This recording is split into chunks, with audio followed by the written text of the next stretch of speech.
Welcome to Transforming Work with Sophie Wade, exploring the future of work. Find out what's going on, disruptions, evolutions, opportunities, challenges, and interventions in our multi-generational distributed organizations. With a new tech and talent focus, discover what you need to know to stay upskilled and relevant and ensure your business keeps its competitive edge. Sophie investigates the promise and reality of the future of work now and as we look ahead. She interviews people who are changing work experiences and practices and shares how we can each transition smoothly and successfully to effective and more productive new ways of working. Hi. This episode is about rising millennial leaders and how they are approaching work, their main jobs, what they're interested in and why, the side projects and hustles they develop, how their different careers progress, both opportunistically and intentionally, how they lead, manage, and guide their companies, divisions, and teams.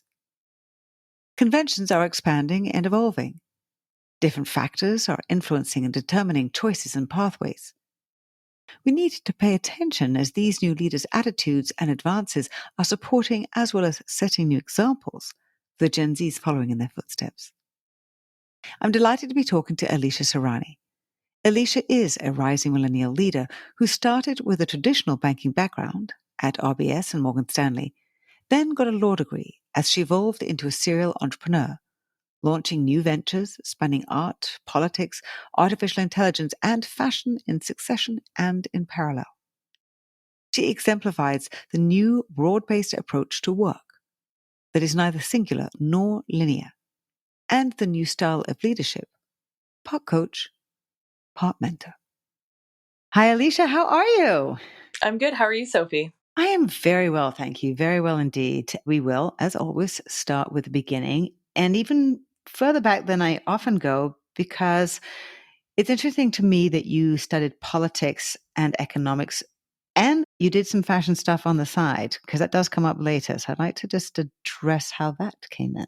Yeah. So I basically, when I was going to college, I knew that I wanted to study philosophy specifically, and political science was the thing that I thought paired the most with it, because my general philosophy at that time, and kind of still is, that like I really love academia and like the thoughts, like Platonic norms or like concepts like justice and liberty and all sorts of things like that. But while I enjoy the conversation a whole lot, to me, it's like functionally useless unless it actually has some type of practical implications and applications.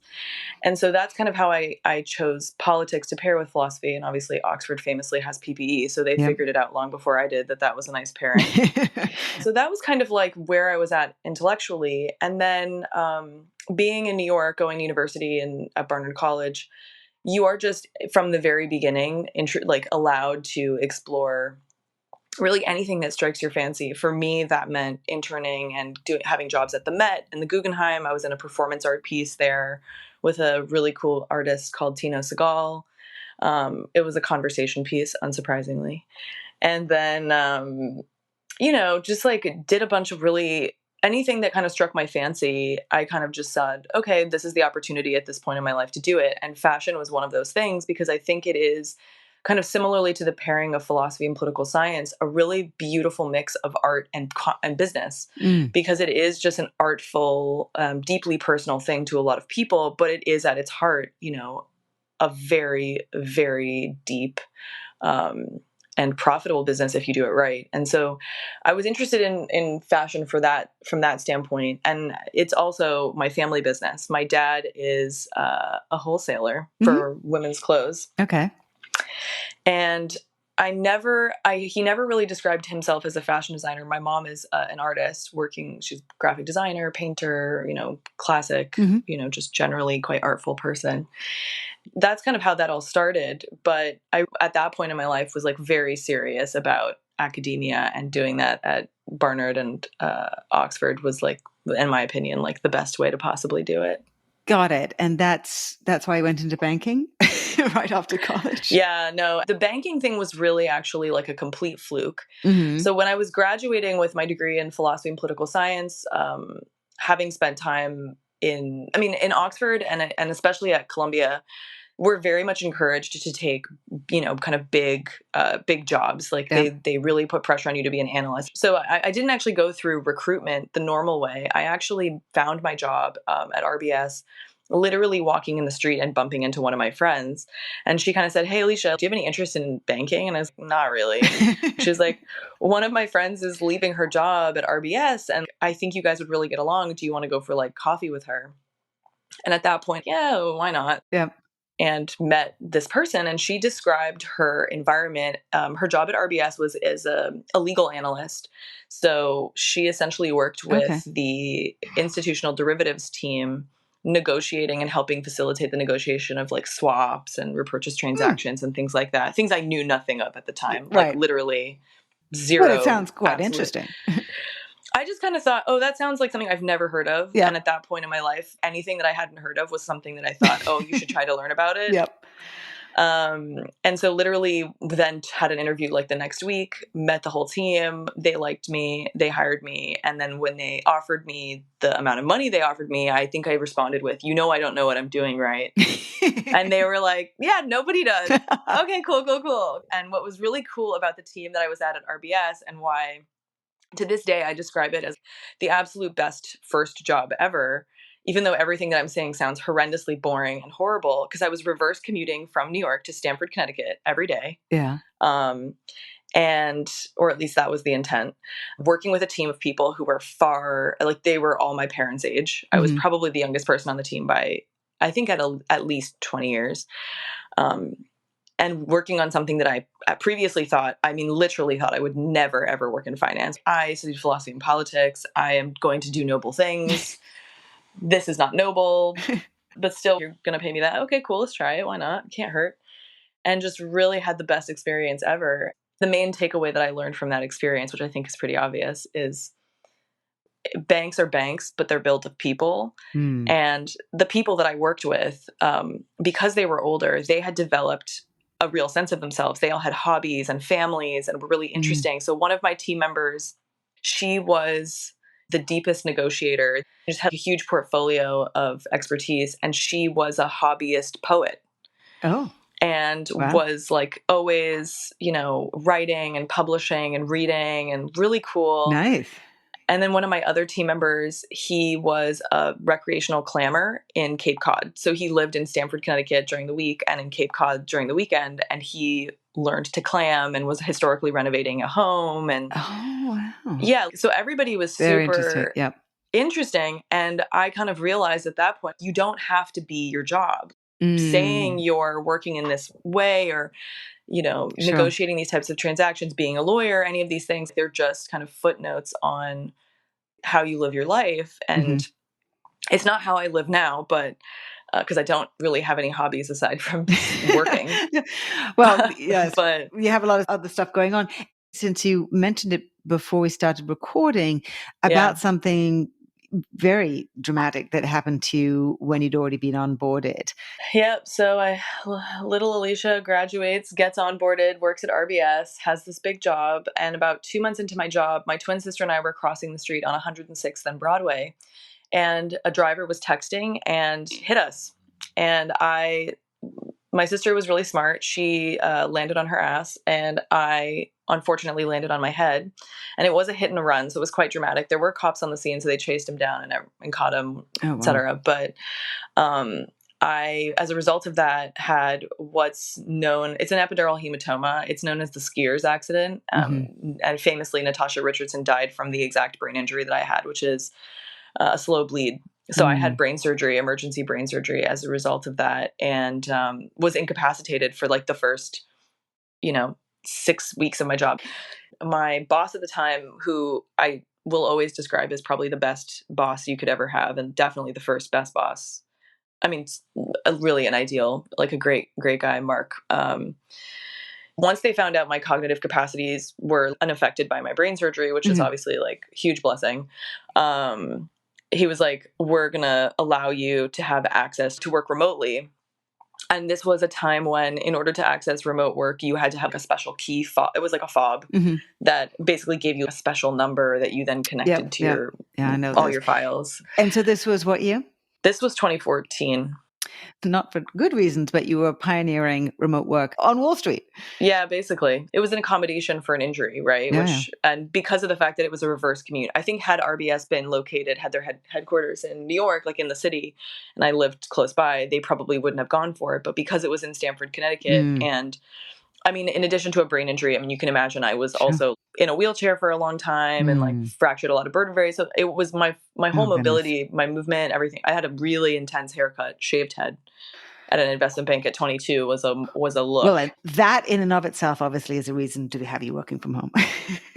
Yeah, I think I did scare a few people. And people didn't want to ask me, what happened. But I have a huge scar on my head, so they figured it had to be something good. All right. So Mark basically advocated to keep me on because he saw my potential. And also I was working at that point as the first part of my job on data remediation. So I was working heavily with basically one of the things that they learned out of the 2009, mortgage-backed security crash, which was like specifically the type of transactions, like derivative transactions I was working on, that they needed to remediate data and repaper all of their existing trades. Okay. And so I was part of the data project to, from the legal side, to repaper and rewrite a lot of those transactions in a way that now complied with the new kind of regulations of Dodd-Frank and all that kind of stuff. So they needed me to have access to all that data and remediation remotely. And so that is why I was able to access that. After that experience, you went then to Morgan Stanley. By that point, you were going into the office.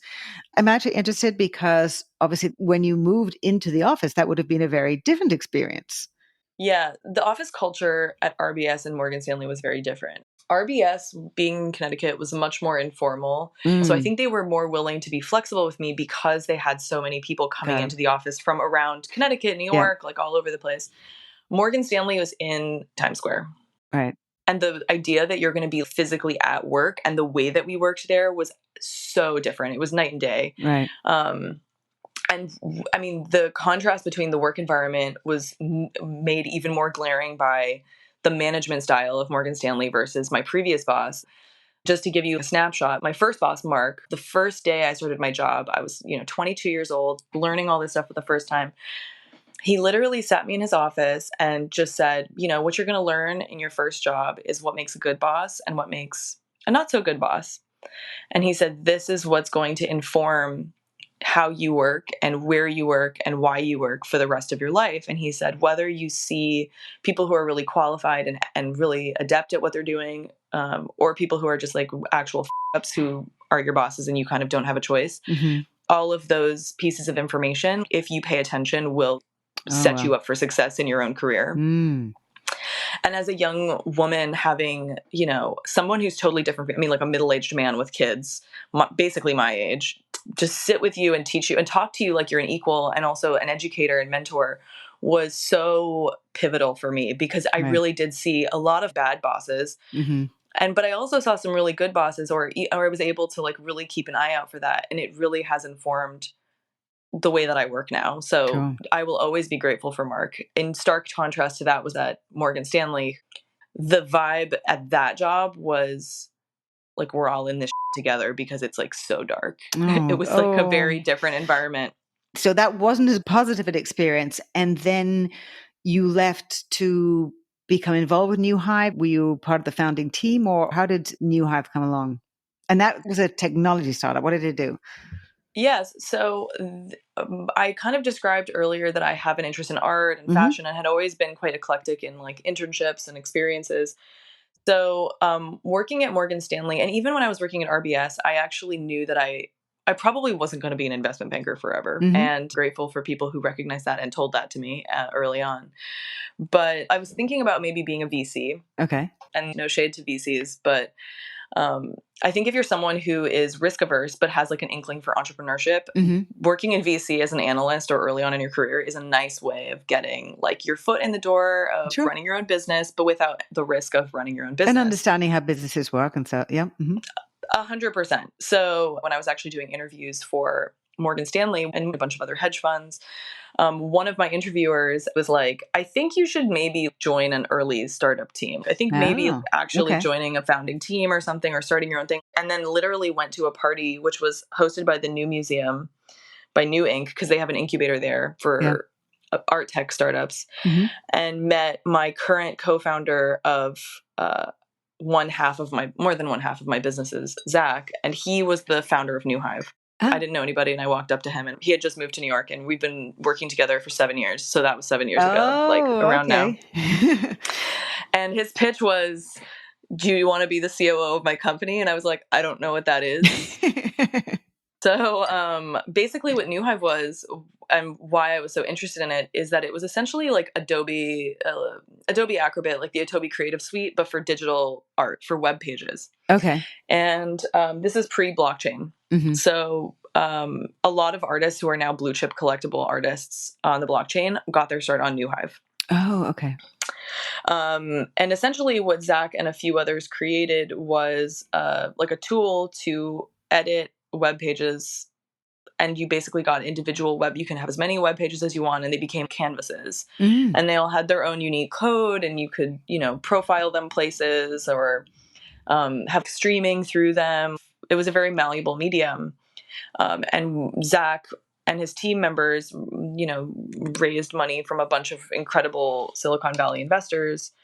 They focused a lot on culture and community, but hadn't yet really focused on like exactly what the business model was going to be. Right. Much like a lot of early startups of that era, like Twitter, that were not business model first, they were community first. And then basically, Facebook's route, of course, was an advertising platform and sales platform. And Sure. Twitter, I think, is still trying to figure out what the hell it's doing. But Hive was kind of in a similar place where it was about value and community. And blockchain at that point is around. Bitcoin had obviously started at that point. It was all very nascent. Yeah, it was very nascent. We knew that there was going to have to be at some point, aside from password protecting the web pages, but there had to be some backers, like a commerce backing technology that would click into it in order to make it unique, right? Yeah. Hence NFTs. Right. And at that point, the type of people we would have had to have known in order to build that into our backend, they were more focused on using that for crypto, like actual money and not art. But of course, that quickly followed. You're working on Hive and helping him find a business model? Well, the business model at that point was doing projects. We were working on art projects with Paper Magazine. We were working with celebrities or nonprofits to do curated shows that were web shows about certain topics. So we did a curated exhibition on prison reform and privacy and surveillance for CKI, which was the Charles Koch Institute at the time. So our position to them was, okay, you're the Charles Koch Institute. You're obviously controversial. A lot of our artists maybe wouldn't necessarily want to partner with you. But our whole thing was, okay, if you give us the money to do this project and curate this and bring these artists in, you have no curatorial say. So you're going to trust that the artists that we choose are going to do a good job of being fair. They chose topics that were not partisan. Prison reform it certainly has some partisan aspects to it, but is pretty universally condemned. Like prison system no one likes it. So it wasn't controversial to have artists and have artists have free range to do what they wanted to do, because you kind of anticipate the result. But we were very transparent with the artists as well as to where they were getting the money from. This is who you're getting into bed with on this project. You either want to do it or you don't. And they were like, oh, it's really interesting. And that kind of was the flavor of our work for a long time. Zach and I call it survivable disagreement, essentially.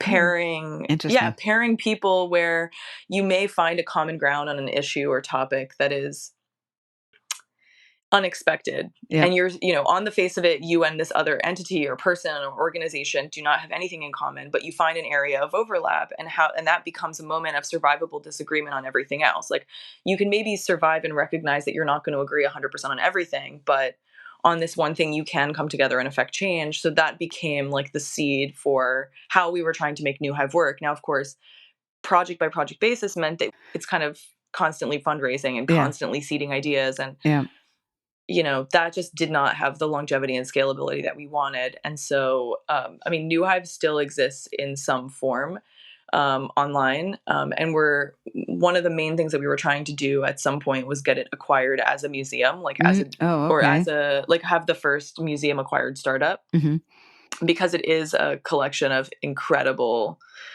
there were 12 million active users of Hive on its height. And there were users of Hive in every country in the world except for Yemen, which at the time didn't have a government.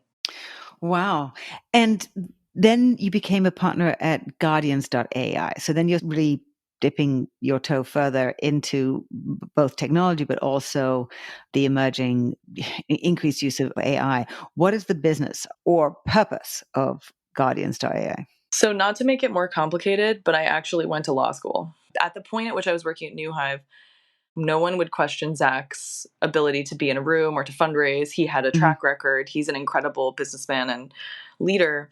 But I would, as a woman, and I was a young woman at this time, probably 24, 25. Even though I dressed up and tried to look older, people would be like, "Why are you here?" kind of vibe.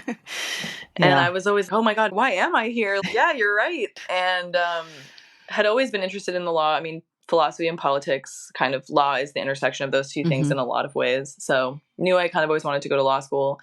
And while I was working on Hive, I kind of thought, oh, you know what? Having a law degree would make a lot of this helpful. I'd already learned at Morgan Stanley and at RBS how to write legal contracts and negotiate them. Sure. So I was like, you know what? This is just a nice way to get like the polish on the skill set I've kind of already developed and really level up on that. And so went to law school and had intended, Zach, I'm not going to work with you for 3 years while I go to law school. I'm going to focus on this. It's my lifelong dream.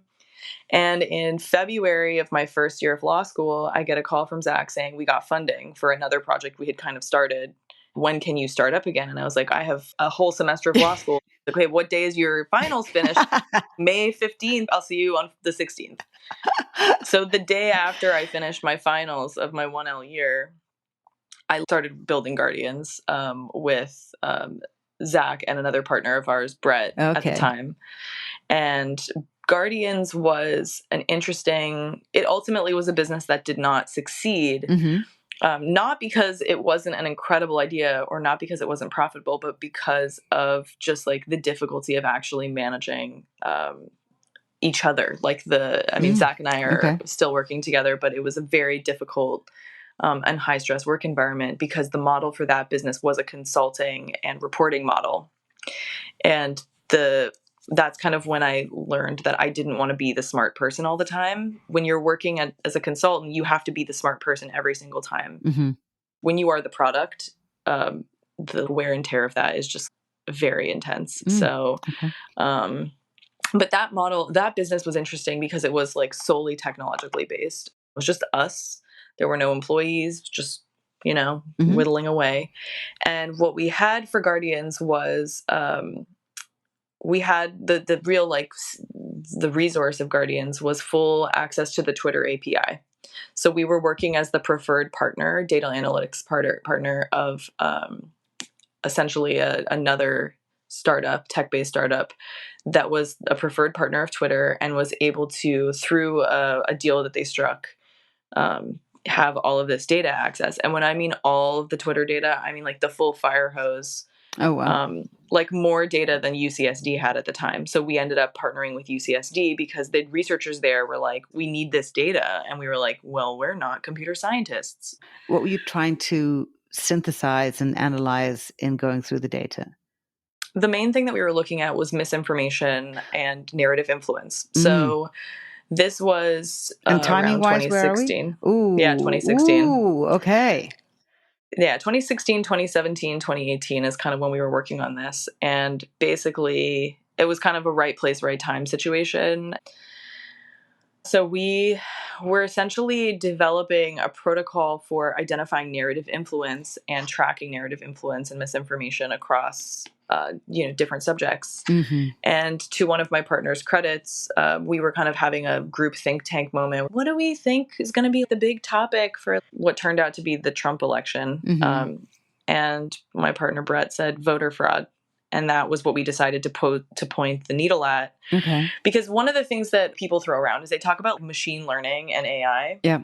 And obviously AI exists and is a thing, and machine learning is a thing and it exists, but it's still heavily dependent on humans with essentially a liberal arts knowledge or like a soft background in society and socialization. And so it was very much at that point, and kind of still is, required for actual real people who are just curious and interested to point the needle or the telescope at something. Right. And then kind of watch it for a long time to see kind of what patterns emerge. Right. And on the voter fraud piece, we actually partnered with Bloomberg to keep in mind, I'm in law school during this entire thing. Like, I'm doing all of this. I'm in law school. I'm on the negotiating team. I'm literally actively, I mean, I wasn't sleeping more than 4 hours a night. But we basically discovered that there were patterns of narrative influence around voter fraud, specifically on Twitter. And we were able to identify a specific group of accounts called the 200, which actually ended up becoming, it was all about the alt-right and QAnon. And essentially we identified 200 accounts that were fake accounts, and we watched them spin up a misinformation operation over the course of 5 years. Oh, interesting. And we tracked them and we identified them. And we also made it kind of an art piece, which was a bit of a nod to Hive, where we actually published their screen icons. And then as Twitter was removing them, put X's over their faces. But then what ended up happening is we were co-opted by the alt-right and the QAnon network, and they started to call themselves the 200 on Twitter.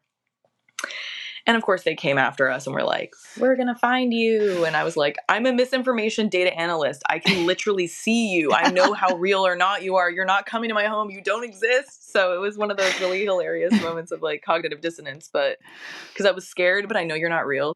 But what was interesting about that specifically was we would identify the accounts, and then the reporter at Bloomberg would call people. Hey, you're posting a lot about voter fraud. Who are you? Or if they were able to get a hold of these people. And some of them were real people. And I don't know, I'm in the middle of nowhere, XYZ America. And one day I started writing all this really intense stuff about voter fraud, and I got 1 million followers. And so because I was in law school, I was publishing everything. When I was doing data research, we were writing everything like a legal brief. Oh, right. Which is, the issue, the rule, the analysts, and then the conclusion followed up. And basically, so we published all of our research, all of our findings, and the method we used to identify these accounts and identify their, their performance. So I was very transparent. This is how we found our data. This is where it came from. This is what we did. Right. What do you think about this? And it was pretty cool. Basically, accounts were being Frankensteined, or if you had a narrative and a specific voice that this group of bots really liked, they would essentially latch onto you because you were real, you were performing, but you were saying what they liked, so they were amplifying you.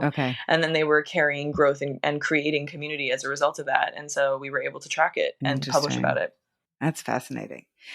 And that morphed into Third Web, or Third Web was something completely different? Third Web is really just like the brain trust of me and Zach, because throughout all of this, New Hive, Guardians, and now to our other businesses, Zach and I were just like, this kind of thesis and how we operate and how we work this is just kind of the brain trust. So the things that we work on, they're part of mine and Zach's brain trust, which we call Third Web, but kind of isn't a formal entity. By which time you have now finished law school? No, I'm still in law school. Oh, you're still in law school now? And the pandemic happens. Right. Okay. And then, this is when I get really busy at this point, not before. Okay. Because the pandemic, being remote, just like supercharged my ability to work on multiple projects at once. My philosophy around work, I think the traditional idea that you're going to grow up, go to university, go to law school, become a lawyer, be a lawyer, and become a partner at a firm is just not the reality anymore.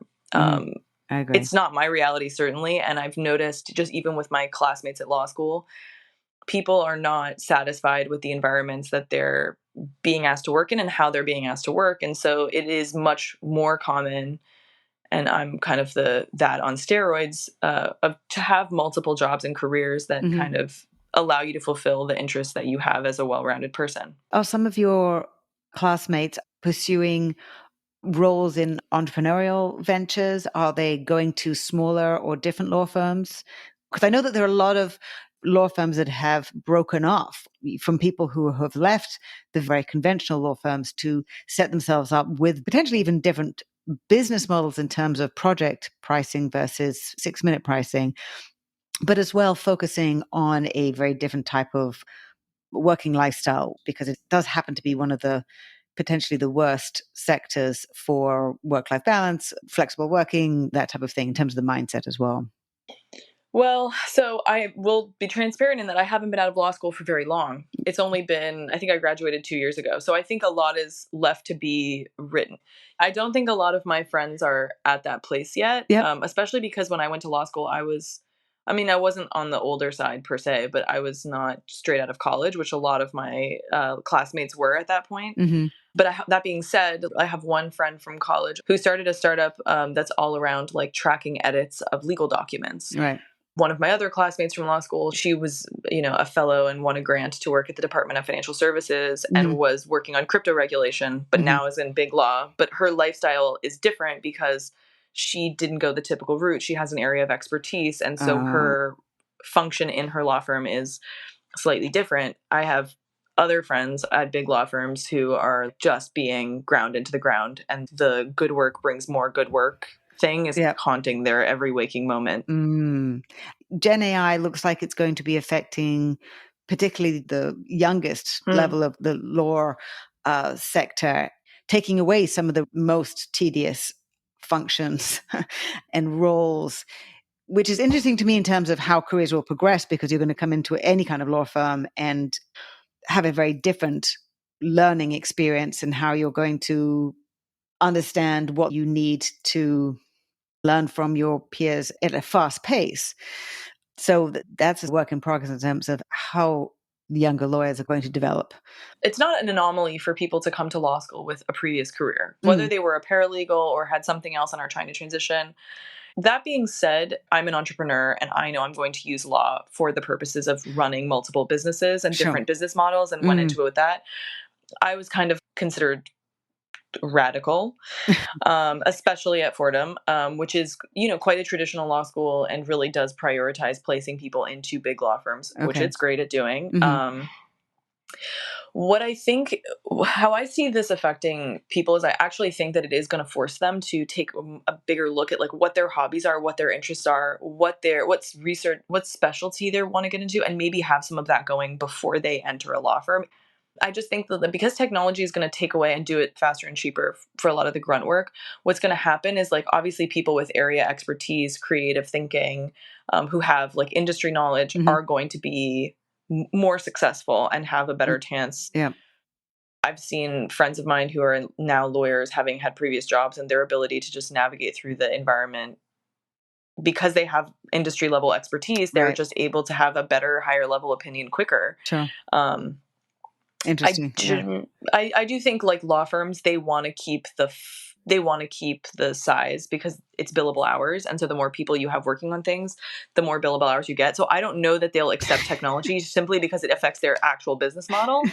But we'll see. So also to where you are now, the shop's called T.W.I.N, and Alicia is the business partner and her twin sister is the designer. So now you're doing that as well. So how and when did you start working with your sister? And also, big question, multiple questions. We're now up to date, and how you're moving forward with the vision, you as a leader moving further into the future of work and what that means. Yeah, I mean, I think for me, the overarching reason why I am an entrepreneur and why I work for myself is because having experiences working in big institutions and seeing I think I saw that the way forward for myself as a woman, as someone who values collaboration, as someone who values partnership, as someone who values diversity and inclusion, that really running your own business is the only way to create that. It was the only way I saw. Okay. I didn't see, even with all of the efforts that I saw some of the bigger institutions that I worked with, and that includes like the actual places I worked or places I volunteered. Right. There was tokenism in terms of me as a woman or, friends of mine who are people of color and stuff like that. But there wasn't really institutional change, and that the way to do that is actually to create structures that work and show people that they work and then get their buy-in that way. So I decided that I needed to just do that. So that's kind of like where, like, and how and why I'm here today. As far as, how I ended up running a fashion brand with my twin sister, I jokingly say that I got hoodwinked. Now that surprises me. I don't see you being hoodwinked. So basically, the pandemic allowed all of my instincts around entrepreneurship and distributed work to just like absolutely go crazy. Mm. Because it meant that I could be in one place and be intellectually or professionally everywhere. And Oh, so okay. that meant that Zach and I were able, so Zach and I, and as part of Third Web, I kind of mentioned that's our brain trust. The goal of Third Web during the pandemic was for us to sketch out the ideas that we had that we thought were good and viable commercially, because commercial viability it's not just got to be a good idea. It's got to be an idea that's going to make money, Sure. or it's not going to be a business. Right. It's going to be a nonprofit, which is a different business model. Yep. And so what we decided to do, and what the philosophy that Zach and I kind of came up with and that I kind of live with to this day, and this is how I run things, is if I have a good idea, I figure out like what are the 10 things I need to make it work and how much is it going to cost me. If I can keep my costs low on that idea, I'll sketch it out, not really that worried about whether it's going to succeed or not, and then see how commercially viable I can make it. Right. And so with that, we started IWR, which is the project that we're working on right now, Standard Mercantile, which is another project I'm actively working on right now. Okay. And as an aside to those two is I was also working on a consulting business, building internal operational systems using Notion for like large nonprofits, and also T.W.I.N. And I was in law school. So I graduated law school just at the tail end of the pandemic. So all of this was happening at once. To some degree, a company to you is a project until it's a company. And so you're running multiple projects at the same time, and then they may or may not become multiple companies. And now you have multiple companies. What happens when you max out, or how do you work out when you are maxing out? Because you haven't potentially quite maxed out yet, but then you look to imagine that you're going to hand something off. What does that mean in the future for how you're going to be able to share your time? You don't want to let your sister down in terms of the fashion brand. So with talking about T.W.I.N specifically, what T.W.I.N was initially conceived of by me as being, which is kind of why I describe it as being hoodwinked, was that I would be advising and not running the company. Okay. Because I thought, okay, I will take all of the information I have from running startups like New Hive, like Guardians, Standard Mercantile, IWR, and that then I will, and I'm a lawyer, like I will be able to advise and put structures in place, kind of COO style, and that then Isabella will run it. And what I realized is that fashion is, and running a fashion brand is way, way, way harder than I thought it was, which is kind of how it's kind of always goes down this way. You think it's going to be easy. Oh, it doesn't seem that complicated. It's very lumpy, strange business model. Fashion is hard. It's a very, very hard business. I mean, frankly, they all are, but it just, you have to pick your poison or what you can live with. And so with T.W.I.N specifically, I have, like, my sister designs everything. She is the fashion twin, jokingly, but also not so jokingly, and I'm the business twin. So she is focused on branding, production, design, and I'm focused on managing our retail operation, managing all of our employees, and building the future of T.W.I.N and what that looks like. So what does scalability look like? Where's our business model taking us? How do we optimize or cut back in XYZ scenarios? So that's kind of where our skill sets lie. I really had no intention of having T.W.I.N be as much, or taking as much control over my life as it has, but having e-commerce in itself is such an incredible business model and such a difficult one to make successful, which is why we had to open a store. You really need to build community at a ground floor, and being physically in the space and having people in the space is one way to do that. And it is faster than building an online community, which is why we did this way. Interesting. And what's been interesting about T.W.I.N specifically is that all of my employees are between the ages of 18 and 26. And how's that as a millennial managing Gen Zs? So I love it. And people think I have conversations with my friends who are like, oh, these Gen Zs, yeah, always. And I'm like, what are you talking about? Blah, blah, blah. You told me about some girl. She'd been very demure. She'd been very, very quiet. So as much as I am the boss of my employees, like I am, for a lot of them, their first boss. When you consider that they're between the ages of 18 and 26, imagine where they were for the pandemic. Mm-hmm. In high school, starting university, graduating university, and all of that was done remote. So they have and they all had their internships were remote, their jobs were remote, like all of their first work experiences were remote. And they learned a lot. They know what they're doing. Like they have qualifications, but they have never had an in-person mentor or worked physically in an office or all of those things. And a lot of them lack professional networks because of that. One of my team members, before I hired her, because I interview like it's Morgan Stanley over here, like it's 40 people, everyone has an assignment, they then have a debrief, like it's very intense. Considering it's a fashion internship, they're really working for it. Obviously internships in New York are paid. So I consider them, I mean, they are employees. Yeah. They, are not onboarded like employees because they're temporary, but kind of more consultants. But this was, I think, this person's first ever interview in person.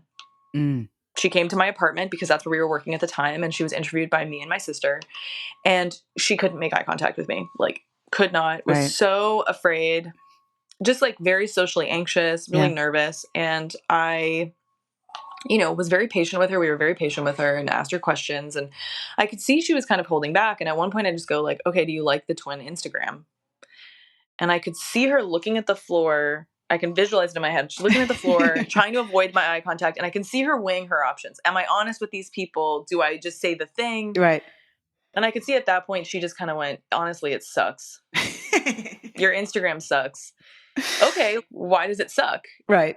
She just kind of starts going in and saying all the things. I think you should do this better. I think you should do that better. This is really lacking here. And like also this and the vibe. And like, this isn't how you guys are talking. Right. But this is what you're portraying online. Okay. And I literally looked at her. This interview sucked, but that was great.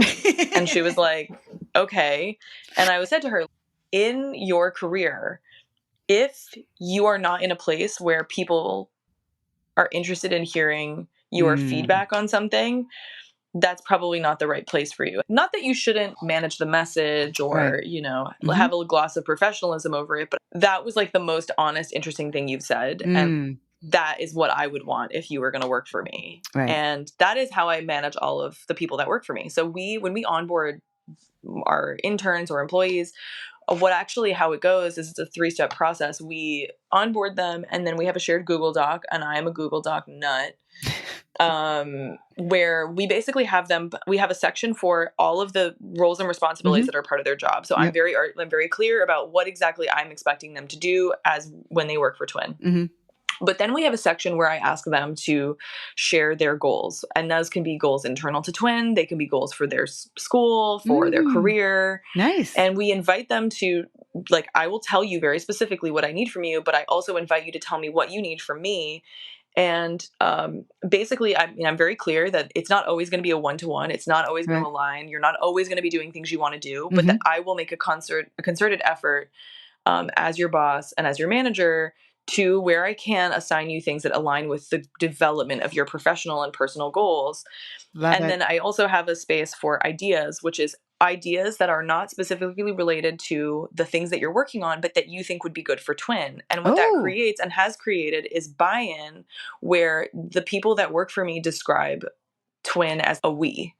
Yeah. And we honestly have insane retention. So we interviewed for interns the first time, our first year of business 2 years ago, and we had those interns, and one of them is now full-time. But we kept those people for 2 years.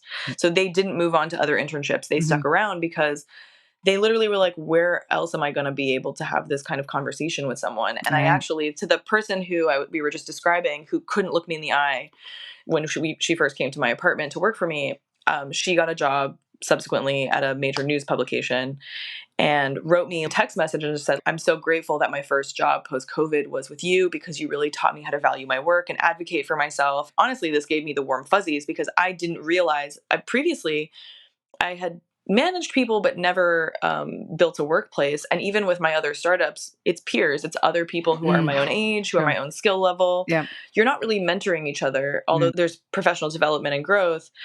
And she said, I now know how to advocate for myself and I know the value of my work, and entering into a big organization like this, that's super valuable. So thank you. And I was, oh my God, I'm so good. That's so beautiful. But also she felt heard and she felt recognized by me. And I was able to develop an understanding of her, what I would describe as superpowers. And those were incredible assets to me as somebody managing her and as a business owner, because every dollar that I spend on developing an employee's skill set is like valuable both to my business and to their personal development. And that mutual investment has just paid off massively. I mean, all of my employees are honestly excellent. And I connect them with other businesses. When they want to move on from T.W.I.N, I will connect them to other internships. I've been living in New York for 14 years now. And I've worked, as you've seen, all over the place. So if they were like, oh, I really would like to get an internship at the Frick. Oh, I know somebody who works at the Frick. You can talk to them. I'm not saying you'll get the job, but try it out. Or Sotheby's or... And no doubt then they recommend people to come to you as well. Yeah, absolutely. And then it becomes, I mean, part of the issue with that is a diversity and inclusion. People tend to recommend people who are like themselves. And so you kind of have to keep an eye on that. But, or at least I do. Sure. But, it's very much, and it's worked like that even in retail sales, like having salespeople in the store, they are obviously performing a function of selling T.W.I.N clothes to customers like you. But then what ends up happening is they start seeing things that they notice that could be better about different things. And where they feel the invitation to contribute in that way, they do. And it has created like an awesome... It's just created and it's amplified people's creativity and collaboration. And I'm not saying it hasn't been difficult. There are definitely some moments where there's some like entitled moments. And I'm like, back in my day, which was like 5 minutes ago,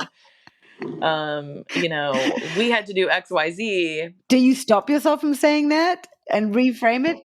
Do I ever say that? I don't know that I ever say that seriously. Right.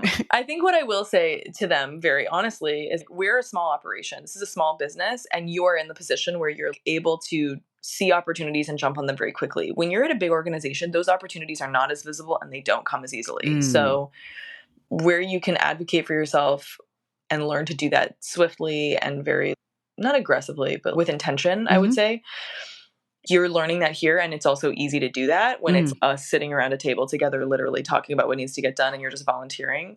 When you go into other places, that it will be a lot harder. And I make them aware of that because I do have that professional background.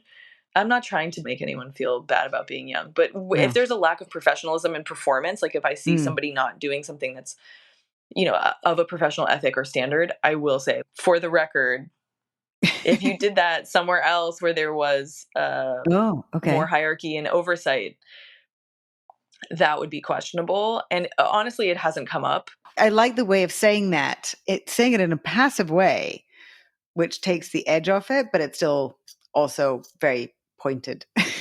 Yeah, I mean, I'm pretty direct. So what haven't I asked you in the grand scheme of things, whether it's you as a millennial who is building many different businesses in different ways, leveraging technology, if it's talking to some of your peers in terms of managing the next generation?